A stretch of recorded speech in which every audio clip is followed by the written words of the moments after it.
What's up, ballpark fans? My name is Nick Carey, and welcome to American Ballpark Road Trip, where we take you to ballparks, introduce you to the teams who call them home, and showcase their surrounding communities.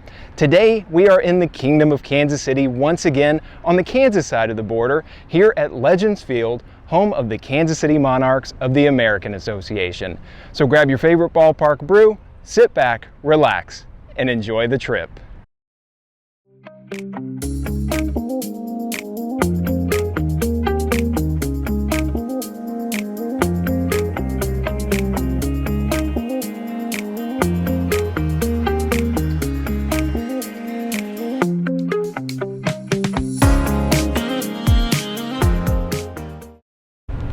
The ballpark known today as Legends Feild opened its gates for the first time to fans on June the 6th, 2003 as the home of the Kansas City T-Bones of the Independent Northern League. By 2006, the T-Bones hosted the Northern League's All-Star Game. The next year, in 2008, the T-Bones rolled to their very first league title. And that same year, Major League Soccer came to Kansas in the form of the Kansas City Wizards, who also called this ballpark home with an expanded field, playing surface, and seating, and routinely drew over 8,000 fans for their home matches until moving to nearby Children's Mercy Park and rebranding as Sporting Kansas City. In 2011, the T-Bones left the Northern League and joined the American Association, where this franchise still plays today. And before the 2021 season, the team changed ownerships and partnered with the Negro Leagues Baseball Museum in Kansas City, Missouri to rebrand as the Kansas City Monarchs, and this ballpark was fittingly renamed Legends Feild. We are here with our interview at Legends Feild, home of the Kansas City Monarchs, and I am here with... I'm Woodiel, and I'm the voice of the Kansas City Monarchs. As the voice of the Kansas City Monarchs, Carter, give us an idea. What does your game day consist of? Yeah, it's busy, and one of the great things about this is every game day is a little bit different, right? Yeah. But a lot of it is, you know, if we make a roster move, so right now we're getting ready for the playoff push, teams changing up their roster, figuring out what's going on there, looking up statistics on every one of our players, and then trying to get more people to come out to Legends Feild. So I make TV advertisements, so if we've got a promo coming up, I'll make an ad for our TV partners to come out for our jersey giveaway next weekend, or Kansas Swiftie Monarchs night tonight, or whatever it is, and then press releases, PR, and then getting ready to broadcast the game on our great partners on AABaseball.tv, on 38 The Spot, and on 810 Sports Radio. So just trying to bring our great fans closer to the team that they love and turn people who maybe don't know about us into fans. You are a University of Missouri journalism grad, so where do you go from University of Missouri and make your way to the Kansas City Monarchs?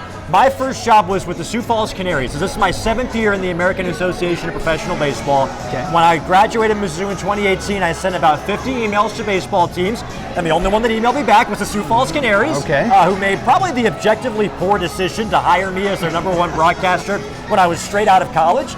My first year with them was 2018, was there for 2019, and for the 2020 season, which was very strange because of COVID, season was shortened, but the Canaries made the finals, so it was weird and exciting. And then in 2021, I moved into a role with the American Association League office. So I was kind of the voice of the league for 2 years in 21 and 22. For baseball, it's year 7 in the American Association, which is kind of hard to believe. Oh, yeah. Before we explore more of Legends Feild, let's visit some baseball legends of the past, including 2 members of the original Kansas City Monarchs you may know. There are very few places outside of Cooperstown, New York, or your local Major League ballpark where you can see memorials to Major League Hall of Famers of 3 different eras. But you can do that right here, about 30 miles from Legends Feild at Forest Hill and Calvary Cemetery in Kansas City. So let's take a look around the cemetery and see the memorials to those 3 very unique Baseball Hall of Famers. The first Hall of Famer interred here is Missouri native Zach Wheat, who was inducted into the Baseball Hall of Fame in 1959 after spending all but 1 season of his career with Brooklyn, and to this day, he still holds a number of Dodgers franchise records. Next is the late, great ambassador for the history of Negro Leagues baseball, a founder of the Negro Leagues Baseball Museum here in Kansas City, a longtime player and manager for the Kansas City Monarchs, a U.S. Navy veteran, and the very first African-American coach in the history of Major League Baseball. It's none other than the late, great John Jordan Buck O'Neil.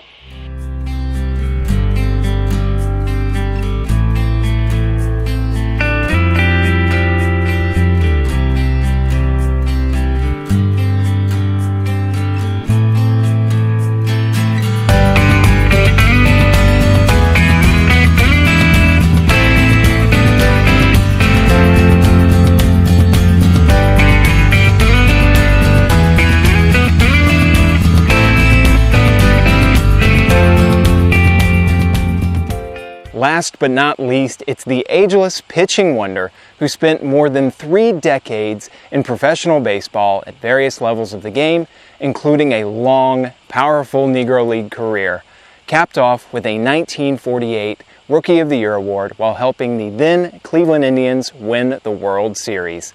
It's none other than the late, great Leroy Satchel Paige.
Talk a little bit about the change to the Kansas City Monarchs and what it means to have that history and connection to the history of the game. Very few things I would rather talk about, right? So the T-Bones were founded in 2003. This ballpark was built for them here at Legends Feild for that season, as you well know. And the T-Bones, who were part of that league, came into the American Association later on in their existence.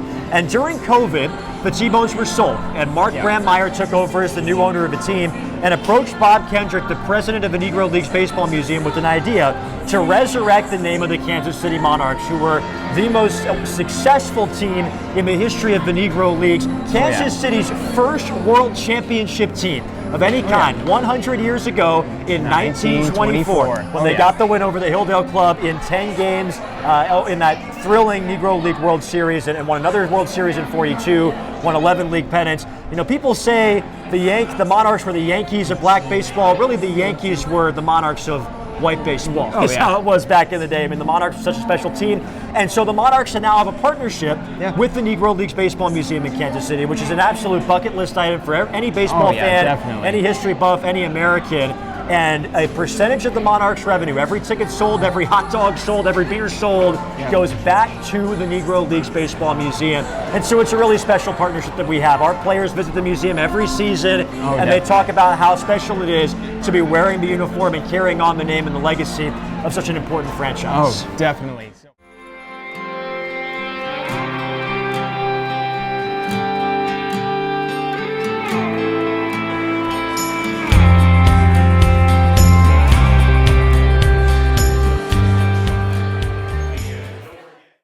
On American Ballpark Road Trip, we've showcased Sandlot baseball teams and their home ballparks. But today in Kansas City, Missouri, we're checking out a Sandlot of a different kind. It is the factory location and headquarters of Sandlot Goods, who specialize in producing American-made hats, apparel, leather goods, and much more.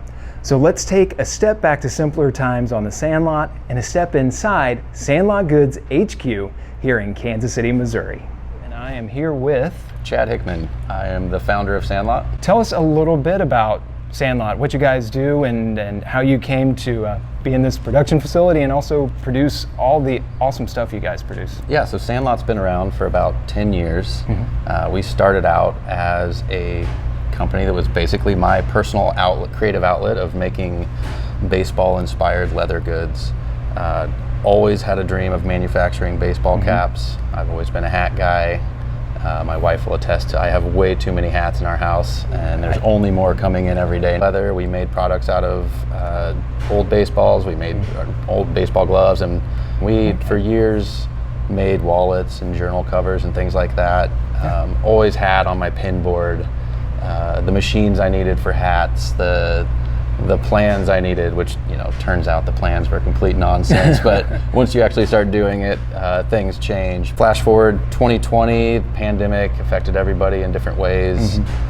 Going into 2020, we had 6 employees plus myself, still focusing on canvas goods, leather goods, things like that. Through the pandemic, ended up ballooning up to like 75 employees, ended up making 650,000 plus masks and testing gowns, most of them for the VA health system. With that, we realized that there's one of the biggest elements to my hat making dream that we didn't know existed was the people to actually sew them, the hats. And through making masks and seeing all these people that we didn't know existed in our community, we decided to just go for it. And so first hats were absolutely terrible. I'll be perfectly honest. And even looking back at some of our old hats, at one point we changed the color of our tag on the inside just so we knew, like, if you see a tag with a red hat, you're an early adopter, and we really appreciate it. And we're also sorry if the hat's not very nice. It's been a journey, and there's still a long ways to go. As we learned during our tour, only one component of Sandlot Goods hats is not sourced from the United States. That's the sweatband. All other pieces that go into a Sandlot Goods hat are sourced domestically. Our crown assembly team, and it's starting to actually take the shape of a hat. From here, they'll go over here and use a double needle sewing machine and actually put the taping that hides these seams and makes it kind of a little prettier on the shelf. Cool. The quality of Sandlot Goods hats and their reputation in KC has allowed the brand to see their products go viral, like in their collaboration with Homage on Hats for the New Heights podcast. You may have seen Taylor Swift wearing one in photos from Coachella in 2024.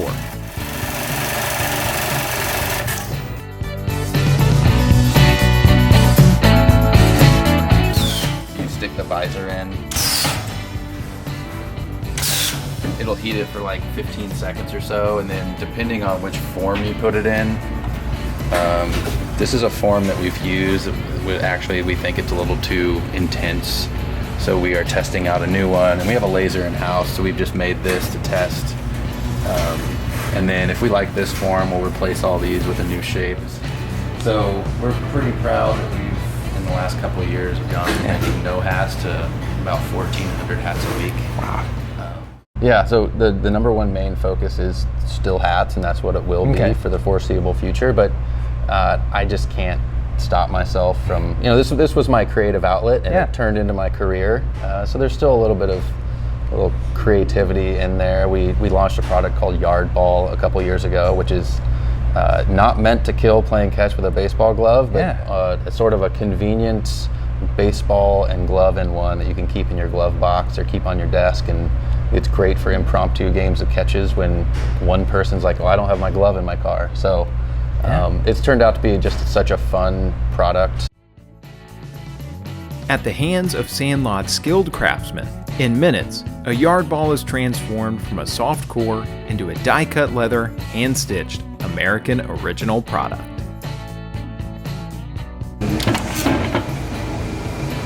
Oh, that's awesome. Then you just go and engrave one of the pieces on the laser. That's what that is. Sometimes we use the printer to print stuff on it, but that's like the standard yard ball. It's all hand clipped out. With some insight from how it's made videos and trial and error, like all great American inventors, the Sandlot team perfected the process of mass-producing yard balls while ensuring they're always handcrafted, from yarning to leather application and final stitching, all right here in Kansas City.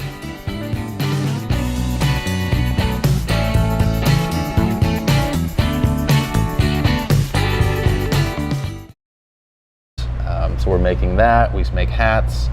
We're still doing some pennants and banners and things like that.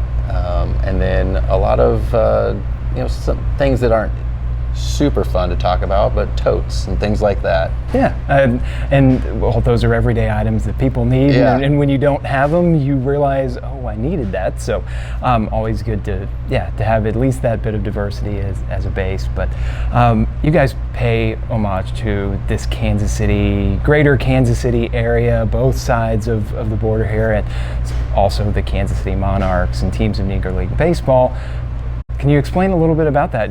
Was it intentional, and how much does it mean for Sandlot overall and for you to pay tribute to that period of the game that's obviously getting a lot of attention, but it's very special? Yeah, so when my dream was realized of manufacturing baseball caps, the first place we went was the Negro Leagues Baseball Museum, because there are so many companies that do a great job making Negro Leagues hats, but we just felt like we're in Kansas City and we have to go there first.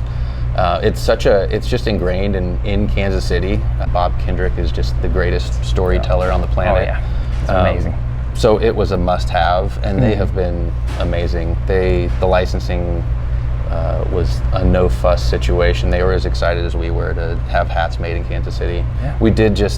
I'm super excited because we have it's the 100th year anniversary of their first World Series title. So we sort of gave their a World Series hat kind of a modern treatment. It's still a vintage look, but like most of the MLB playoff hats now, we have a cool World Series patch on the side. Awesome. It's something that's embedded in this community, not just baseball, and it's a broader cultural history, just like you're doing, making handmade goods and apparel and hats here in the Kansas City area. So where can folks find Sandlot online? Where can they find you guys here in the Kansas City area when they travel to their own visit to the Monarchs and Legends Feild? Yeah, we are available now at the Negro Leagues Baseball Museum shop. Cool. I wanted to shout that out since we just talked about it. Sandlotgoods.com is probably the best spot. Yeah.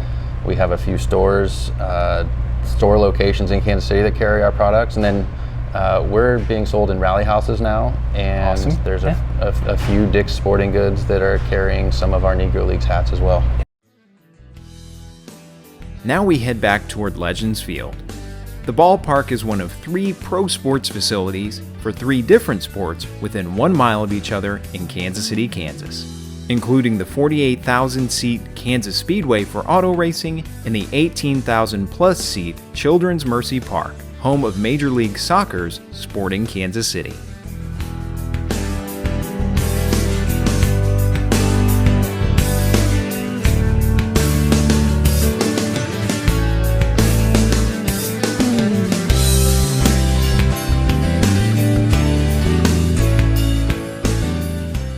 There's no shortage of good seats at Legends Feild, with plenty unique vantage points to watch the Monarchs face off against American Association rivals. The club level houses the stadium suites and the premium Legends Club. The home run patio in left field hosts groups large and small for all-you-can-eat buffets, and as its name suggests, a chance to catch a home run. You can even enjoy the game in comfort from one of the couches with Monarchs maroon cushions around the concourse.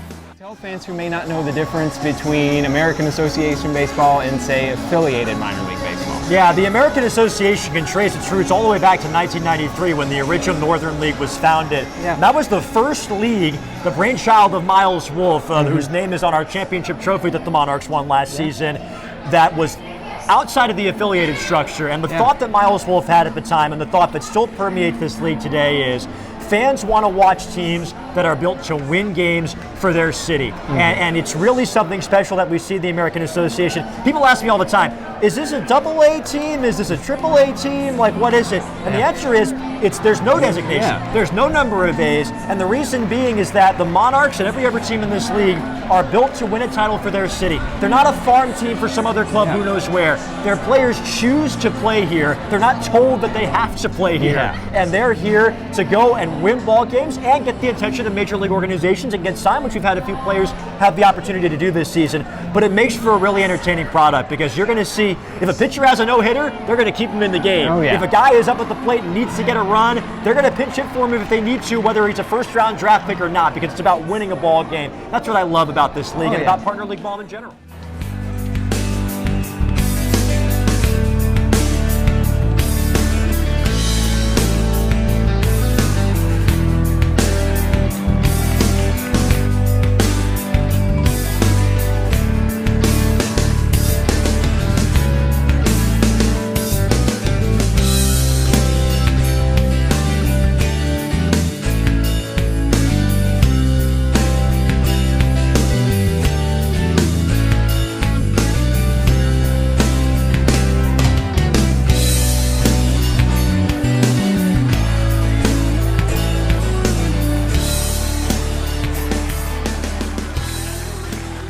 Obviously, it's an amazing ballpark experience here. So what do you recommend fans see and do in Kansas City, Kansas, and Missouri, this greater Kansas City community, before taking in a Monarchs game when they come to town? Yeah, well, we're right next to the Legends outlets, right? So it's really great. You know, parking is free at our ballpark. And so you can park your car, walk over to the Legends, get some shopping in, get some great restaurants around here at Legends, and we have our Fan Fest out there every year on the lawn. They do movies out there in the summer, and so it's just a great spot for people to come, go, and get away, and it's a lot of family-friendly fun at this ballpark. You know, we strive to be really affordable. Our $15 is our cheapest ticket with the free parking. You can take your family out and have a great weekend. Our Saturday games do really well because people can spend all day out here, and so the outlets and the stadium, it's a great product. It's a great place to be.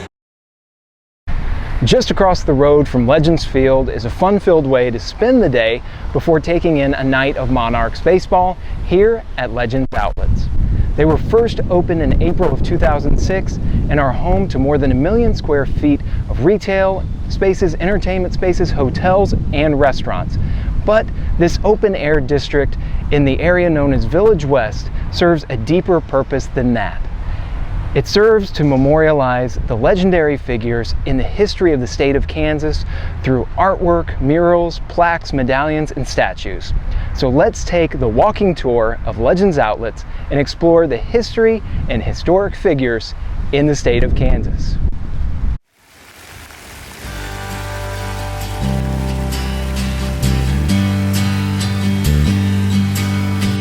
The open walkways of Legends Outlets aren't just good for getting around. They also provide a reminder of the beauty of the nature not too far away on the plains and prairies of Kansas.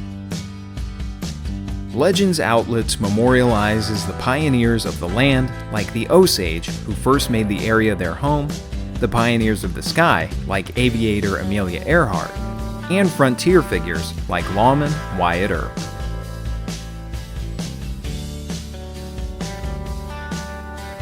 Local and national political leaders have their place as well, including former Vice President Charles Curtis, Kansas-born President Dwight D. Eisenhower, and longtime Congressman and Senator Bob Dole.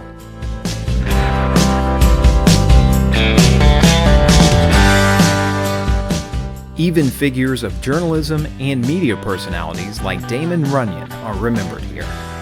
Kansas has also birthed trailblazing figures of business and science, like automaker Walter P. Chrysler, Apollo program astronaut Ronald Evans, Russell Stover of box candy fame, and groundbreaking African-American pilot turned sculptor turned world's oldest spaceflight astronaut, Edward Dwight. Not to mention a Nobel Prize winner like Jack St. Clair Kirby, inventor of the microchip and handheld calculator, the aeronautical engineer Clyde Vernon Cessna, and the astronomer Clyde Tombaugh, who discovered Pluto. Beyond the fictional yellow brick road of Oz, real-life stars of Hollywood, like Oscar winner Hattie McDaniel and silent star Buster Keaton, were both born Kansans.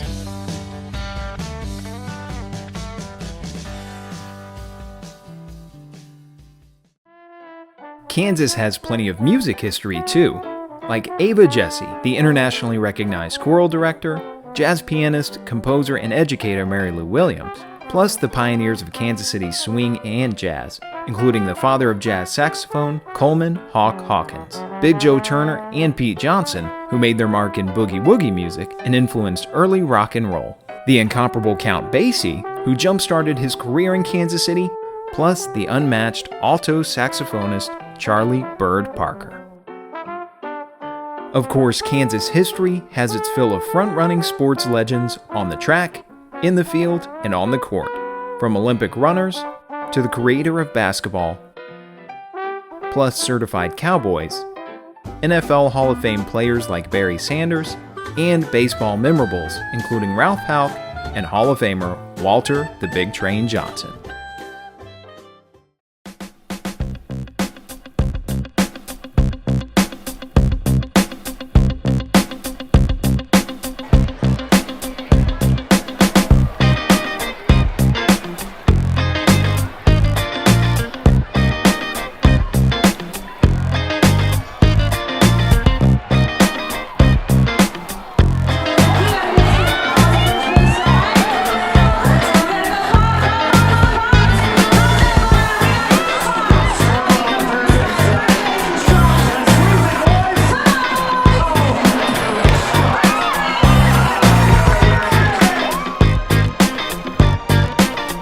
Negro League Kansas City Monarchs had numerable notable players, including 5 Baseball Hall of Famers.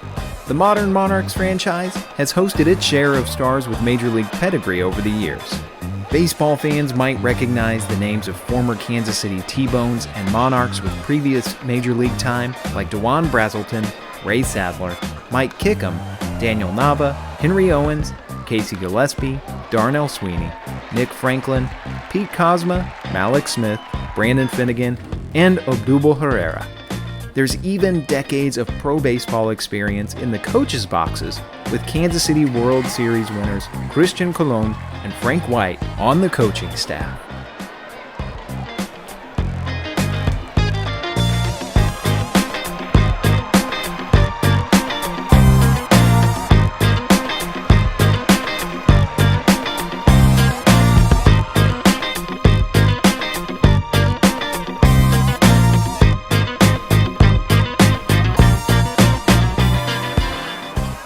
During our visit, the Monarchs faced the Lincoln Salt Dogs, one of their 5 American Association West Division rivals.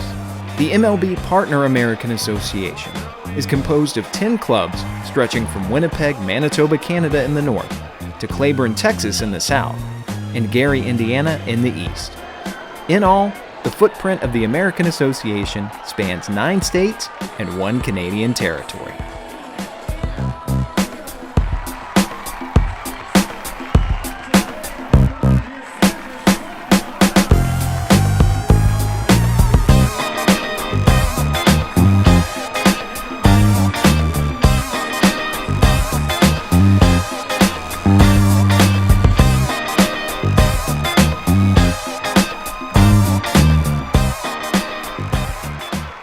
One fan favorite on-field promotion during Monarchs games is the condiment race, with contestants dressed as mustard, ketchup, and relish. And there's no doubt a good race can work up an appetite.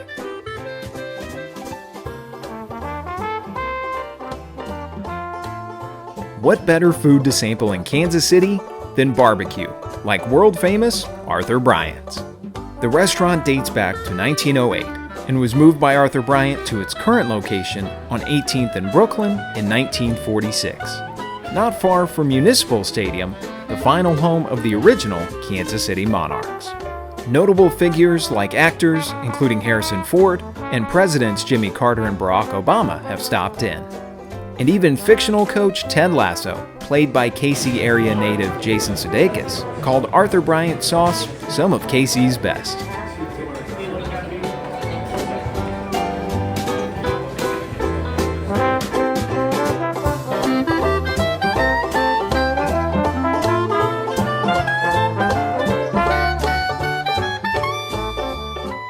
There's typically a line, but it's well worth the wait as the meat is cut just for you and the portions more than satisfy, especially when paired with one or all three of Bryant's signature sauces.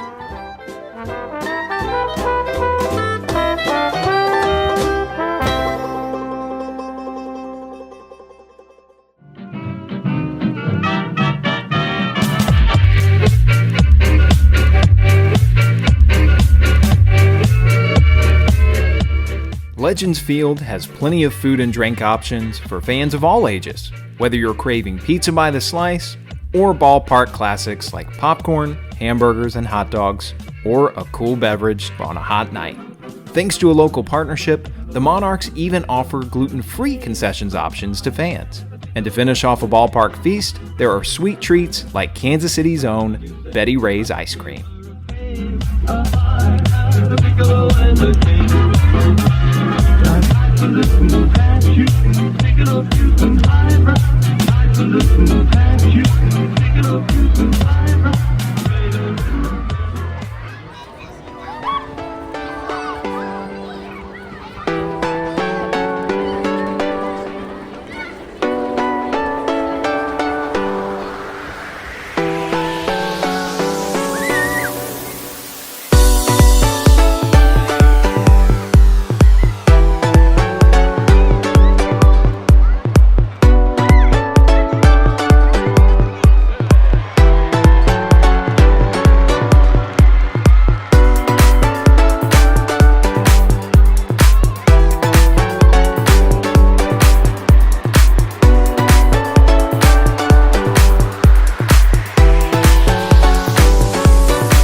As if watching the Monarchs and their mascot Monty wasn't entertaining enough, the team presents many promotions throughout the season at Legends Feild, from bobblehead and t-shirt giveaways to character appearances and theme nights, not to mention post-game fireworks and player autograph sessions.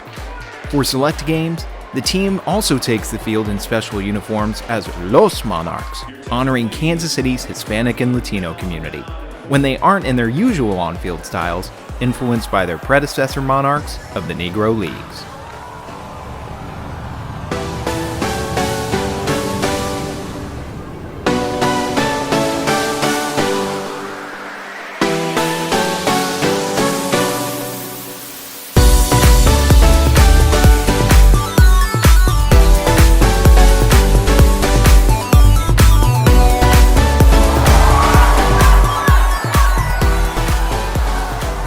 Thank you so much for coming on and telling folks a little bit more about yourself, about the Monarchs, and anything else you'd like to leave fans with. Well, we just hope people come out, right? It's a great place, it's affordable, it's family friendly, and it's great baseball. These players play to win, and they're talented. It's a great product, and we appreciate you coming out and hope you can get on here. If you want to learn more, monarchsbaseball.com. That's the place to go, monarchsbaseball.com. With the last outs of the game, despite the final tally, the Monarchs still ruled the night in their kingdom at Legends Feild during our visit. Thanks for joining us for this episode of American Ballpark Road Trip. Hope you enjoyed exploring Legends Feild, home of the Kansas City Monarchs, and will plan your own visit to this ballpark. If you enjoyed this episode, be sure to give it a like and subscribe to our channel here on YouTube. For future ballpark content, behind-the-scenes looks at the show, follow us on your preferred social media platform where you can find us at AM Ballpark RT. Thanks again for joining us. My name is Nick Carey, and we'll see you on the road.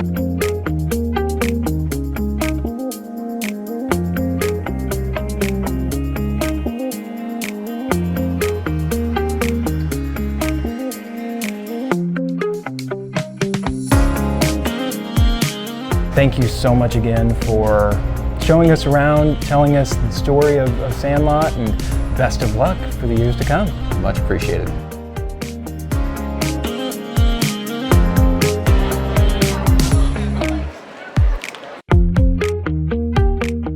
Thank you so much for welcoming us here to the ballpark and taking some time for American Ballpark Road Trip. Thank you so much for coming.